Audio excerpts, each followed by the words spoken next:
2024 লোকসভা নির্বাচনকে ঘিরে জাতীয় রাজনীতি যখন এই মুহূর্তে খুব সরগরম, তখন রাজনীতির পারদ কিন্তু চড়ছে আমাদের রাজ্য ত্রিপুরাতেও। কিন্তু ত্রিপুরাতে এই মুহূর্তে দুটো লোকসভা আসনের পাশাপাশি একটি বিধানসভা কেন্দ্রের উপনির্বাচনও কিন্তু হতে চলেছে। 7 রামনগর বিধানসভা কেন্দ্রের উপনির্বাচন নিয়ে এই মুহূর্তে জোর প্রচার চলছে দুই শিবিরে। শাসক দলের প্রার্থী মেয়র দীপক মজুমদার এবং ইন্ডিয়া মঞ্চের প্রার্থী বামফ্রন্ট মনোনীত প্রার্থী রতন দাস। এখন প্রশ্ন এখানে অনেক। প্রার্থীরা প্রচার করছেন, নানান কথা উঠে আসছে এবং জনসভায় প্রচারে, ডোর টু ডোর প্রচারে অনেক ধরনের কথা বলছেন। প্রত্যাশা মানুষের অনেক এবং মানুষের কাছে প্রার্থীদেরও প্রত্যাশা অনেক। কিন্তু আজ আমরা নানান বিষয় নিয়ে কথা বলার জন্য আমাদের সঙ্গে পেয়েছি আগরতলা পৌর নিগমের মেয়র তথা 7 রামনগর বিধানসভা কেন্দ্রের উপনির্বাচনের প্রার্থী, বিজেপি প্রার্থী মেয়র দীপক মজুমদারকে। স্বাগত আমাদের অনুষ্ঠানে। দীপকবাবু, 7 রামনগর বিধানসভার উপনির্বাচন, এই উপনির্বাচনের ফলাফলে সরকার পরিবর্তন হবে না, আর আপনি শাসক দলের প্রার্থী। কিভাবে গুরুত্বপূর্ণ আপনার জন্য এই নির্বাচন? আমি বলবো যে সমস্ত নির্বাচনই গুরুত্বপূর্ণ, যেহেতু লোকসভা নির্বাচনের পাশাপাশি এটা উপনির্বাচন। সেক্ষেত্রে মানুষের যেটা হবে যে মোদিজির পক্ষে ভোট দান করা। আমি হয়তো প্রার্থী হয়েছি বা লোকসভা যিনি বিপ্লব কুমার দেব বা কৃতি সিং দেববর্মা প্রার্থী হয়েছেন, কিন্তু ভোটটা কিন্তু মানুষ মোদিজিকে থেকে দেবে, মোদিজির উপর আস্থা রাখবে। আপনি 7 রামনগর বিধানসভা কেন্দ্রের প্রার্থী, বিজেপি প্রার্থী। এখন 7 রামনগর বিধানসভা কেন্দ্র যখনই মানুষের মাথায় আসে, দুবার বীরেন দত্ত বামফ্রন্ট প্রার্থী এবং তারপর 5 বার সুরজিৎ দত্ত, মাঝে একবার 2013 সালে রতন দাস এবং তারপর আবার পরপর দুবার সুরজিৎ দত্ত। এবার রতন দাস আবার আপনার বিপক্ষে প্রার্থী। এখন প্রশ্ন হচ্ছে যে সুরজিৎ দত্ত এই কেন্দ্রে শুধু বিধায়কই ছিলেন না, উনি মানুষের জন্য দলমত, জাতি, ধর্ম নির্বিশেষে উনি কাজ করেছেন বলে উনি রবিনহুড বলে পরিচিত ছিলেন। তো ওনার ধারাবাহিকতাটা ধরে রাখাটা আপনার জন্য কতটা চ্যালেঞ্জিং হবে বলে আপনি মনে করছেন? না, চ্যালেঞ্জিংয়ের বিষয় নয়, এটা বরং সহজ হবে। আমি সুরজিৎ দত্তর সঙ্গে দীর্ঘ অনেক বছর ধরে রাজনীতি করেছি। রাজনীতি ক্ষেত্রে বলুন, সামাজিক ক্ষেত্রে বলুন বা প্রশাসনিক ক্ষেত্রে বলুন, ওনার সঙ্গে থেকে কাজ করেছি। আমি প্রতিটি বুথে গেছি, প্রতিটি মানুষের সঙ্গে আমার ডিরেক্ট সম্পর্ক আছে সরাসরি। কাজেই আমার পক্ষে কাজটা করা সহজ হবে। আমি সুরজিৎ দত্তকে কাছ থেকে দেখেছি, সুনুদাকে, এবং উনি যখন রাজনৈতিক নেতা হওয়ার আগে সমাজকর্মী হিসেবে কাজ করেছেন, তখন ওনার সঙ্গে আমার যুক্ত ছিল। আমি ছোট ছিলাম, উনি আমার বয়সে বড়, কিন্তু ওনাকে আমি দেখতাম। তো উনি যখন পরবর্তী সময় রাজনৈতিক নেতা হয়েছেন, বিধায়ক হয়েছেন, মন্ত্রী হয়েছেন, জননেতা হয়েছেন সারা রাজ্যে, ওনাকে আমি কাছ থেকে দেখেছি, ওনার সঙ্গে আমি কাজ করেছি। কাজেই কাজটা করতে আমার সুবিধা হবে। উনি কীভাবে মানুষের পাশে সুখী দুঃখী ছিলেন এবং 24 ঘন্টা মানুষের পাশে ছিলেন, আমিও সেইভাবেই কাজ করেছি এবং করার চেষ্টা করব। এবং আগামী দিনে আমি রামনগরবাসীর জন্য এই কাজটি করব, যেটা সমুদা করে গেছে। এখন 2013 সালে আপনার যিনি বিপক্ষে প্রার্থী, ইন্ডিয়া মঞ্চের প্রার্থী রতন দাস 2013 সালে জয়লাভ করেছিল এই কেন্দ্র থেকে এবং 65 ভোটে উনি খুব একটা কম মার্জিনে সুরজিৎ দত্তকে হারিয়েছিলেন এবং তৎকালীন সময় অভিযোগ করা হয়েছিল যে বুথ দখলের অভিযোগ উঠেছিল ওনার বিরুদ্ধে। তো এবার কি সেই বদলা নেওয়ার পালা বলে মনে করছেন? না না না, আমি সে কথা বলবো না। রতন দাস তো বুথ দখল করেছিল, সন্ত্রাস করেছিল, জোর করে সুরজিৎ দত্তকে হারিয়েছিলেন। এবং আমি বলবো যে সুরজিৎকে হারাননি, ওই এলাকার মানুষের যে গণতান্ত্রিক অধিকারকে বলাৎকার করা হয়েছিল সেদিন রতন দাস করেছিলেন। সেই রতন দাসই প্রার্থী হয়েছেন আমার বিরুদ্ধে। আমি ব্যক্তি রতন দাসের বিরুদ্ধে বলবো না, কিন্তু মানুষ জানে যে সিপিএম পার্টি এবং রতন দাসের নেতৃত্বে সন্ত্রাস দীর্ঘ 25 বছর এই এলাকার মানুষ ভোগ করেছে। তার থেকে সুরজিৎ দত্ত 2018-এ বিজেপি নেতৃত্ব সরকার আসার পর উনি মুক্ত করেছেন। তো আমি সেই ক্ষেত্রে বলবো যে এটা বদলা আমরা নিতে, কারণ রতন দাস যেভাবে সন্ত্রাস করেছে সেভাবে আমরা ভোট চাই না। 2023 নির্বাচনে সারা ভারতবর্ষের যে ত্রিপুরা দেখে দিয়েছে ডক্টর মানিক সাহা নেতৃত্বের সরকার, যে কতটা ভালো, অবাধ, সুষ্ঠু নির্বাচন হতে পারে, এটা ভারতবর্ষের মধ্যে রেকর্ড। সেভাবে আমরা নির্বাচন, আমি তো রামনগরের প্রতিটি মানুষকে অনুরোধ করছি যে আপনারা প্রত্যেকে ভোট অংশগ্রহণ করুন, ভোটে প্রত্যেকে ভোট দিন, গণতান্ত্রিক অধিকার প্রয়োগ করুন। আপনাদের সুচিন্তিত মতামত, আপনাদের যে চিন্তা ভাবনা ভোটের মাধ্যমে এরা বলবো যে প্রকাশিত হোক, যাতে যোগ্য যে প্রার্থী, রতন দাস যোগ্য এই এলাকা পরিষেবার জন্য, আমার না আমি যোগ্য, আমার যে কাজে নিরিখে আমি রামনগরবাসীর সঙ্গে দীর্ঘদিনের যে আমার যোগাযোগ, বা সামাজিক কাজ, রাজনৈতিক কাজ কিংবা প্রশাসনিক কাজ, এবং মেয়র হওয়ার পর 2 বছর আমি সারা শহরের সঙ্গে রামনগর এই 7 জন আমাদের যে ওয়ার্ড কর্পোরেটর তাদের সঙ্গে নিয়ে কি কাজ করেছি সমস্ত অংশে, জনজাতি, সংখ্যালঘু সহ রামনগরবাসীর জন্য, সেটা নিয়ে ভোট হোক। উন্নয়ন নিয়ে আমাদের কেন্দ্রীয় সরকারের মোদিজির যে উন্নয়ন, যে সকল কর্মসূচি বা স্কিমে যারা সুবিধা পেয়েছেন, আমাদের ডক্টর মানিক নীতিশ সরকারের যে সুযোগগুলি বা উন্নয়ন হয়েছে, এবং পৌর নিগমের যে উন্নয়ন বা বিভিন্ন দপ্তর থেকে সুবিধা পেয়েছে, সেগুলি নিরিখে মানুষ যাতে ভোট দান করে। আপনি প্রচারে বের হচ্ছেন, আপনি ডোর টু ডোর প্রচারও করছেন, আমরা দেখছি। তো এই মুহূর্তে দাঁড়িয়ে রামনগরবাসীদের কি প্রত্যাশা আপনার কাছে এবং শাসক দলের কাছে? কারণ বিরোধীরা প্রায় অভিযোগ করছে যে বামফ্রন্ট আমল শেষ হওয়ার পর রামনগরে কোনো ধরনের কাজ হয়নি, বিশেষ করে উন্নয়নমূলক ইনফ্রাস্ট্রাকচারাল কোনো ডেভেলপমেন্ট রামনগরে হয়নি। তো মানুষের কি প্রত্যাশা দেখছেন আপনি? কি সমস্যা আছে রামনগরে যেগুলোর উপর আপনার এই মুহূর্তে কাজ করতে হবে? আমি এই বিষয়ে উত্তর দিতে যাচ্ছি না। আমি বলবো রামনগরবাসীর জানা আছে, তাদের অভিজ্ঞতা আছে, তারা অভিজ্ঞতার নিরিখেই ভোট বাক্সের জবাব দেবে। রতনবাবু বলছেন তো রতনবাবু 25 বছরে আমলে, এবং উনি জোর করে, যেটা আপনি বলার চেষ্টা করেছেন, 2013-তে উনি বিধায়ক হয়েছিলেন, তখন বামফ্রন্ট সরকার ছিল। তখন উনি কি কাজ করেছেন রামনগরের জন্য? আর আমাদের সরকার আসার পর 2018-এ বিজেপি নেতৃত্বে সরকার আসার পর সুরজিৎ দত্ত সরকারের পাশে থেকে, এবং বিশেষ করে আগরতলা পৌর নিগম 2 বছরে, 25 বছর টানা বামফ্রন্ট সরকার ছিল, পৌর পরিষদ এবং পরবর্তী সময় পৌর নিগম 25 বছর সিপিএম এর ছিল, দখলে ছিল। তারা কি কাজ করেছেন এই শহরবাসী এবং রামনগরবাসীর জন্য? আর আমরা 6 বছরে রাজ্য সরকার এবং 2 বছর পৌর নিগম কি কাজ করেছি, মানুষের কাছে বিচারের বিষয় থাকবে। আপনি রামনগরে আমাকে ছেড়ে দিয়ে এখনই রামনগর ঢুকুন, প্রতিটি গলি দেখবেন রাস্তাঘাট, ড্রেনেজ নিকাশি ব্যবস্থা, আলোর ব্যবস্থা, কত উন্নয়ন হয়েছে। লাইট হাউস হচ্ছে। আপনি রামনগরে রাস্তাটা দেখুন, রাস্তাটা দেখুন, আপনি সমস্ত রাস্তা, ছোট ছোট গলিগুলি দেখুন, কত উন্নয়ন হয়েছে এই কয়েক বছরে।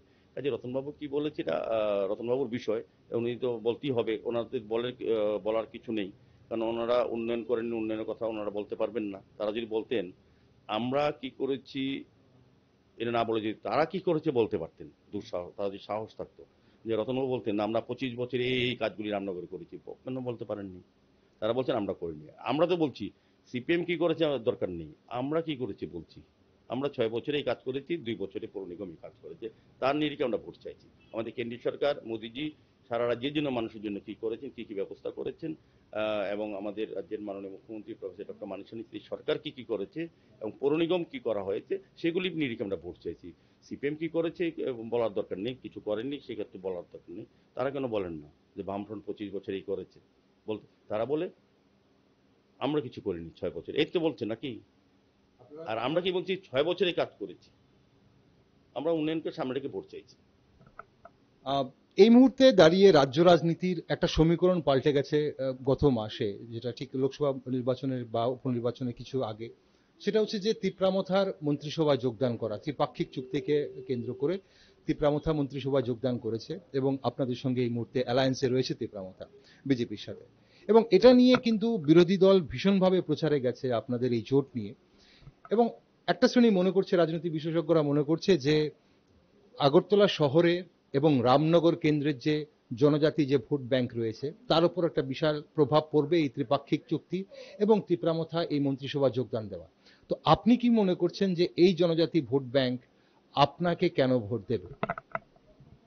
আমি বলবো যে তিপ্রামথার সঙ্গে আমাদের দলের যে অ্যালায়েন্স হয়েছে, এটা কেন্দ্রীয় সরকার করেছে, কেন্দ্রীয় নেতৃত্ব, আমাদের রাজ্যের নেতৃত্ব, প্রধানমন্ত্রী অমিত শাহজি, আমাদের ডক্টর মানিক শাহজি, প্রদ্যুৎ কিশোর দেববর্মার সঙ্গে যৌথভাবে আলোচনা হয়ে এটা বোঝাপড়া হয়েছে এবং অ্যালায়েন্স হয়েছে।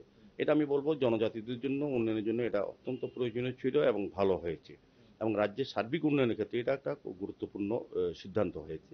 এবং মন্ত্রিসভা ঢোকাতে কি হয়েছে, রাজ্যের উন্নয়নে তারা অংশীদার হয়েছেন।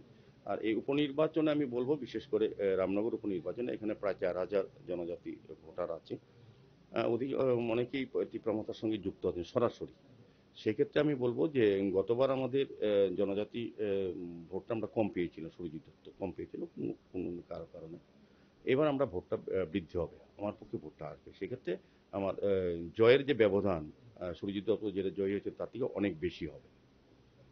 আপনি জয়ের ব্যবধান বেশি হবে, আপনি আশাবাদী। আরেকটা জিনিস হচ্ছে রামনগর বিধানসভা কেন্দ্রকে আড়াআড়ি ভাবে যদি আর্থিক সচ্ছলতার দিক থেকে আমরা দেখি তাহলে আড়াআড়ি ভাবে দুটো ভাগে ভাগ করা যায়। একটা শ্রেণী ভীষণভাবে আর্থিকভাবে সচ্ছল রয়েছে এবং প্ল্যান্ড সিটিতে, রামনগর সিটিতে থাকেন, আরেকটা একটু অসচ্ছল যারা আর্থিকভাবে সেই সচ্ছলতা নেই। তো এখন এই দুটো শ্রেণীর যে আশা আপনার ওপর, কে কি আশা করছে বলে আপনি দেখছেন? না, যারা আর্থিকভাবে সচ্ছল আছেন তারা তো সচ্ছলই আছেন। আর যারা আপনি বললেন দুর্বল অংশের মানুষ, আর্থিকভাবে দুর্বল নয়। আমাদের সরকার, কেন্দ্রীয় সরকারের এত প্রকল্প, আমাদের রাজ্য সরকারের এত প্রকল্প, এত স্কিম, সেগুলিতে প্রত্যেকে উপকৃত। আপনি কোথায় দুর্বল নেই, এখন এখন দুর্বল কোনো অংশের মানুষ নয়। আমি বলবো যে তারা পাকা বাড়ি পাচ্ছেন, শৌচালয় পাচ্ছেন, গ্যাস পাচ্ছেন, জল পাচ্ছেন, বিদ্যুৎ পাচ্ছেন, ফ্রি রেশন পাচ্ছেন। তাদের আর্থিক দুর্বলতা কোথায়? তারা তো আমাদের মতোই। আমি যেভাবে বসবাস করি তারা সেইভাবেই থাকেন। অবস্থানটা হয়তো তাদের একটু ভিতরের দিক, পিছনের দিকে, আমাদের সামনের দিকে। বিষয়টা একই। এখন বলবো যে তারা বেশি বরং ভালো আছেন। আমাদের কেন্দ্রীয় সরকারের বিভিন্ন প্রকল্পের আওতায় এসে বেনিফিশিয়ারি প্রত্যেকে বেনিফিট পাচ্ছেন। দীপকবাবু, মেয়র দীপক মজুমদার, প্রার্থী দীপক মজুমদার হওয়াতে এবং রামনগরের বাসিন্দা দীপক মজুমদার রামনগর কেন্দ্রের প্রার্থী হওয়াতে মানুষ কি বাড়তি সুবিধা পাবে বলে মনে করছে? সবচেয়ে বেশি আমার ভালো লেগেছে, আমি নিজেও ভাবতে পারিনি, যেদিন আমার নাম ঘোষণা হয়েছে দলীয় প্রার্থী হিসেবে, সারা শহরের সঙ্গে রামনগরে প্রতিটি জায়গায় মানুষ খুশি হয়েছেন, বাজি পুড়িয়েছেন, মিষ্টি মুখ করেছেন। আমি জানতাম না, এবং প্রত্যেকে ধন্যবাদ জানিয়েছে, প্রত্যেক দলমত নির্বিশেষে। কিন্তু অনেক কমিউনিস্ট বন্ধুরা, আপনি দেখবেন এবার ভোটের ফলাফলে সিপিএম এর প্রচুর সংখ্যক লোক আমাকে ভোট দেবে। যারা কংগ্রেসে কিন্তু ভোটটা দেবে, ব্যক্তিগতভাবে অনেকে আমাকে ভালোবাসেন। আমি সবার আপদে বিপদে থাকি, দল চিন্তা করি না কোনো সময়। যখনই যারা বিপদে পড়েছে বা প্রয়োজন পড়েছে তাদের সঙ্গে গেছে, সে কমিউনিস্ট পার্টি কিনা, কংগ্রেস কিনা, তৃণমূল কিনা, আমি ভাবিনি। এটা আমার একটা বিশেষত্ব ছিল। সামাজিক কাজ করেছি দীর্ঘদিন ধরে, ক্লাব করেছি, সামাজিক সংস্থার সঙ্গে যুক্ত আছি বিভিন্ন পর্যায়ে। তারপর পরবর্তী রাজনীতি ক্ষেত্রেও আমার ভেদাভেদ নেই। আদর্শগতভাবে আমাদের ভেদাভেদ থাকতে পারে, কিন্তু অন্যভাবে কিন্তু আমি সমস্ত অংশের মানুষের সঙ্গে মেলামেশা করি, তাদের প্রয়োজনে আমাকে পাওয়া যায়। আর দ্বিতীয়ত, মেয়র হিসেবে আমি 2 বছর আগরতলা শহরের উন্নয়নে অনেকটা কাজ করার চেষ্টা করেছি। মানুষ খুশি। আমি যখন বাড়ি বাড়ি প্রচারে যাচ্ছি, আমাকে প্রার্থী হিসেবে থেকে মেয়র হিসেবে মানুষ গ্রহণ করতেন বেশি, সবাই। এক্ষেত্রে কমিউনিস্ট পার্টিরও, আমি জানি তারা একদম মার্কা মারা কমিউনিস্ট, কিন্তু তারা আমাকে বলছেন আপনি মেয়র হিসেবে ভালো কাজ করেছেন, কাজের লোককে আমরা ভোট দেবো। এটা ভালো লেগেছে যে আমি যে কাজের মূল্যায়ন হয়। এই রাজ্যের মানুষ, এই শহরের মানুষ, এই রামনগরের মানুষ কাজের মূল্যায়ন করে। যে আমাকে মেয়র হিসেবে সবচেয়ে বেশি, যখনই যার বাড়ি যাচ্ছি, আর এই মেয়র আপনি ভালো কাজ করেছেন। অনেকে আশঙ্কা প্রকাশ করছেন আপনি বিদায় করলে মেয়র কে হবে, আপনি ছেড়ে যাবেন, আগরতলা কি হবে, এরকম একটা বলে। তা আমি বলি না, যখন যে চেয়ারে বসে সেই সব কাজ করতে পারে। আমিও তো আগে মেয়র ছিলাম না। তো আমি মেয়র হওয়ার পর মানুষের সঙ্গে কথা বলে, মানুষের সঙ্গে সবার সহযোগিতায় কাজটা করতে হবে। এটা টিম ওয়ার্ক। আমার কর্পোরেটর খুব ভালো কাজ করছেন বলেই, আমার 56 জন কর্পোরেটর আছে, প্রত্যেকে ভালো কাজ করছে বললেই আমার সুনাম, আমি কাজ করতে পারছি। কাজে সেই ক্ষেত্রে মেয়র হিসেবে মানুষ বেশি গ্রহণ করছে। দীপকবাবু, ইন্ডিয়া জোট হয়েছে গোটা ভারতবর্ষে, এখন রাজ্যেও ইন্ডিয়া জোটের প্রভাব আমরা দেখতে পাচ্ছি। কংগ্রেস সিপিএম পাশাপাশি এসছে এবং আপনার বিরুদ্ধেও যারা ইন্ডিয়া মঞ্চের প্রার্থী রতন দাস এবার কংগ্রেস সিপিএম এর প্রার্থী। আপনার জন্য সেটা লাভ হলো না চ্যালেঞ্জিং হলো বলে মনে করছেন? খুব বড় ধরনের লাভ হলো আমি বলবো। কারণ কি, এই রামনগরে, সারা রাজ্যের কথা বাদ দিলাম, শুধু রামনগরে যদি উপনিবেশ বলেন, এই কমিউনিস্ট পার্টি দীর্ঘ 25 বছর, লাস্ট 25 বছর কথা, আগে 10 বছর বাদ দিলাম, 25 বছর যে সন্ত্রাস করেছে। তখন আমি কংগ্রেস ছিলাম, সুরজিৎ বাবু কংগ্রেসের বিধায়ক ছিলেন। কংগ্রেসের কর্মীদের খুন করা হয়েছে প্রচুর সংখ্যক, এবং প্রতি নির্বাচনের আগে এবং পরে কংগ্রেস কর্মীদের নির্যাতন করা হতো, তাতে গৃহ ছাড়া, রাজ্যান্তরী হতে হতো, এবং অগ্নিসংযোগ, লুটপাট, নারী নির্যাতন, ধর্ষণ, এটা সিপিএম টানা 25 বছর করে গেছে। আর সেই কমিউনিস্ট পার্টির সঙ্গে হাত মিলিয়েছে কারা? কংগ্রেস, যারা বরাবর বিরোধিতা, আমরাও বিরোধিতা করেছি। আমরা প্রচুর, আমাদের জীবন, আমাদের যৌবন অনেক কর্মীদের নষ্ট হয়ে গেছে লড়াই করে কমিউনিস্ট পার্টির বিরুদ্ধে। আর সেই কংগ্রেস এখন তার স্বার্থের জন্য, কয়েকজন ব্যক্তিগতভাবে নেতাদের স্বার্থের চিন্তা করে, এবং কমিউনিস্ট পার্টির নেতার কয়েকজন চিন্তা করে, তারা এখন আতাত করেছে, তারা একসঙ্গে হয়েছে একে অপরের অস্তিত্বকে টিকিয়ে রাখার জন্য। সেমন কংগ্রেসিরও অনেক কমিউনিস্ট বন্ধুরাও কংগ্রেসের জোট আমলে তারা বলতেন যে কালো দিন, সন্ত্রাসের দিন গুড়িয়ে দাও, ভেঙে দাও বলে সারা রাজ্যে তারা 25 বছরের ক্যাসে চালিয়ে সরকারি ছিল, জোট আমলের কথা বলতো। সেই জোট আমলের নেতাদের সঙ্গেই এখন তাদের দোস্ত হয়ে গেল, শুধু রাজনৈতিক স্বার্থে, ব্যক্তির স্বার্থে। এটা মানুষ মেনে নেবে, এই রাজ্যের মানুষ মেনে নেবে না। এই রামনগরের মানুষ রাজনীতি সচেতন, তারা সন্ত্রাস কি জিনিস তারা রামনগরে দেখেছে। কাজে সন্ত্রাসের সঙ্গে যারা হাত মিলেছে তাদেরকে যেমন ভোট দেওয়ার প্রশ্নই নেই। আর যারা সিপিএম এর যারা বন্ধুরা বলতেন যে কংগ্রেসের আমলে তারা খুন হয়েছেন, তারা অত্যাচারিত হয়েছেন, সেই পরিবারগুলি কিন্তু ক্ষমা করবে না সিপিএমকে। শেষ করবার আগে একটা ছোট্ট প্রশ্ন, যে এই মুহূর্তে বিরোধীরা অভিযোগ করছে যে আপনাদের দলের কর্মী সমর্থকদের ভয় ভীতি প্রদর্শনের জন্য ওনাদের দলের কর্মী সমর্থকরা মিছিল মিটিং বা জনসভায় আসতে পারছেন না বা প্রচারে বের হতে পারছেন না। তো এখন সেটাকে আপনি কিভাবে দেখছেন? কোথায় কর্মী ওদের বলুন না, আমার সঙ্গে চলুন, আপনি এখন চলুন, রতন দাসকে বলুন যে এখান থেকে 50 জন কর্মী বের করুন। কোথায় কর্মী ওদের? ওদের কর্মী নেই তো। ওদের ফ্ল্যাগ ফেস্টুন লাগায়, আপনি জানি না আপনারা রেকর্ড করেছেন কিনা, মানিক দে, পবিত্র কর, তারা এসে রতন দাসের ফ্ল্যাগ লাগায়। আপনি রতন দাস যখন বাড়ি বাড়ি প্রচারে গেছে, কয়েকটা বাড়িতে গেছে, যাওয়ার সুযোগ হয়েছে, ওদের গেছেন তো আপনাদের ক্যামেরা ধরা আছে, দেখবেন রামনগরে কয়জন। বিভিন্ন জায়গার থেকে যে বড় দলের অধিকাংশ বিভিন্ন নেতা এমএলএদের নিয়ে এসে উনি প্রচার করেন, কয়েকটা বাড়িতে গেছেন, সব বাড়িতে ওনাকে গ্রহণ করেন, যাওয়ার সাহসও নেই। কারণ উনি 5 বছরে যা করে গেছেন ওনার সময়, আর 25 বছরে কী করে ওনার ব্যবহার। ওনাকে অনেকে বলেন, আমি এক বাড়িতে গেছি বাড়ি বাড়ি প্রচারে, তা আমাকে বলেছেন আপনি তো প্রচুর ভোটে জয়বে, একতরফায় নির্বাচন হচ্ছে, সবাই আপনার পক্ষে আছেন, আপনি কাজের মানুষ। রতন দাসকে তো মাত্র সপ্তাহে 3 দিনে এমএলএ ছিল, এবং সপ্তাহে 3 দিনে এমএলএ 5 বছরের জন্য, আমি তো 5 বছরের জন্য নির্বাচন হওয়ার জন্য আশা করছি না, সপ্তাহে 3 দিনে এমএলএ, এটা বিষয়টা আবার কি? বলতেন না উনি, ওনার লেখা ছিল যে সপ্তাহে 3 দিন পেডে সই করব, সার্টিফিকেট দেবো, আর দেখা করা যাবে না, সময় নির্দিষ্ট করা থাকতো। কিন্তু সুরজিৎ বাবুর সময় কি হতো, 24 ঘন্টা যখন খুশি সুরজিৎ চলে যেতেন। সুরজিতের সময় কোনো টাইম ছিল না, উনি সার্টিফিকেট ব্ল্যাঙ্ক সই করে দিয়ে দিতেন সব জায়গাতে। কখনো বলতেন না যে এইবারে সার্টিফিকেট নিতে হবে, এর দেখা করা যাবে না। আর রতন দাস কি বলতেন, এইবারে দেখা, সপ্তাহে 3 দিন উনি মানুষের সঙ্গে দেখা করবেন, কোনো প্রয়োজনীয় সার্টিফিকেট যদি প্রয়োজন হয় দেবেন। তো সপ্তাহে 3 দিনের এমএলএ মানুষ মনে করতেন। আর সুরজিৎ বাবু সারা জীবনে এমএলএ ছিলেন, মানুষের পাশে ছিলেন। তো আমিও চাইবো সারা জীবনে মানুষের এমএলএ হয়ে থাকতে। শেষ করার আগে দীপক বাবু, একটা শেষ প্রশ্ন, মানুষের কাছে কিসের নিরিখে ভোট চাইবেন? রামনগর কেন্দ্রের নাগরিক যারা বা গণদেবতা যারা, তাদের কাছে, নির্বাচক মন্ডলীর কাছে কিসের নিরিখে আপনি ভোট চাইবেন? আমি বলবো যে প্রথমেই আমাদের উন্নয়নের নিরিখে, আমাদের কেন্দ্রীয় সরকার, আমাদের রাজ্য সরকার, আমাদের পৌর নিগম, পূর্ত দপ্তর, স্মার্ট সিটি বা বিভিন্ন দপ্তরের যে কাজগুলি হয়েছে তার নিরিখেই, উন্নয়ন নিরিখে আমরা ভোট চাইবো।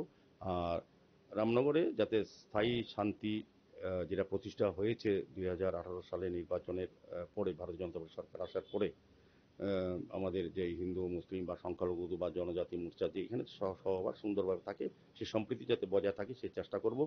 পাশাপাশি উন্নয়নে রেখে ভোট চাইব, এবং কাজের লোক হিসেবে যদি মানুষ আমার ভরসা রাখতে পারে, আস্থা রাখতে পারে, কাজ করব। এবং আগের যে আমার কাজের যে যে পদ্ধতি বা যেভাবে সকলের সঙ্গে কথা বলে সকলকে নিয়ে কাজ করেছি, সেই হিসেবে আমি ভোট চাইছি। আমার প্রত্যাশা থাকবে রামনগরের মানুষ, আমি প্রত্যেকটি বাড়িতে যেতে পারবো না যাওয়ার সময় স্বল্পতার কারণে, প্রত্যেকে আশীর্বাদ চাইছি, করজোড়ে ভোট ভিক্ষা চাইছি, ভোট প্রার্থনা করছি, আমাকে আশীর্বাদ করার জন্য, আমাকে সহযোগিতা করে, আমাকে দোয়া করার জন্য। আমি রামনগরের প্রত্যেকটি মানুষের পরিবারের লোক হয়ে আমি থাকবো সারা জীবন। শুধু একবার আমাকে বিশ্বাস করুক, আমার উপর আস্থা রাখুক, আমি কাজ করবো, রামনগরের প্রকৃত উন্নয়নের কাজ আমি চেষ্টা করব। অসংখ্য ধন্যবাদ দীপক বাবু আপনাকে সঙ্গে থাকার জন্য। দর্শক বন্ধুরা, এতক্ষণ আপনারা শুনছিলেন 7 রামনগর বিধানসভা কেন্দ্রের উপনির্বাচনের বিজেপি প্রার্থী দীপক মজুমদারের সঙ্গে আমরা কথা বলছিলাম। উনি আশাবাদী ওনার জয় নিয়ে, এবং কেন মানুষ ওনাকে ভোট করবেন সেটা উনি আজ বললেন। পাশাপাশি বিরোধীরা যে অভিযোগ করেন সেই অভিযোগগুলো উনি খণ্ডন করলেন। সময় বলবে অবশ্যই ভোটের ফলাফল কি হয়, কিন্তু এই মুহূর্তে রাজ্য রাজনীতির যে প্রচারের যে অভিযান, সেখানে অবশ্যই বলা চলে যে শাসক গোষ্ঠী অনেকটাই কিন্তু এগিয়ে বিরোধীদের চেয়ে, এবং মানুষ কি ফলাফল করে, গণদেবতা কি করেন, সেটা কিন্তু আমরা জানতে পারবো 4 জুন। তাই সেদিকে নজর রাখছি আমরা। আপনারা চোখ রাখুন শুধুমাত্র নিউজ ভ্যানগার্ডে।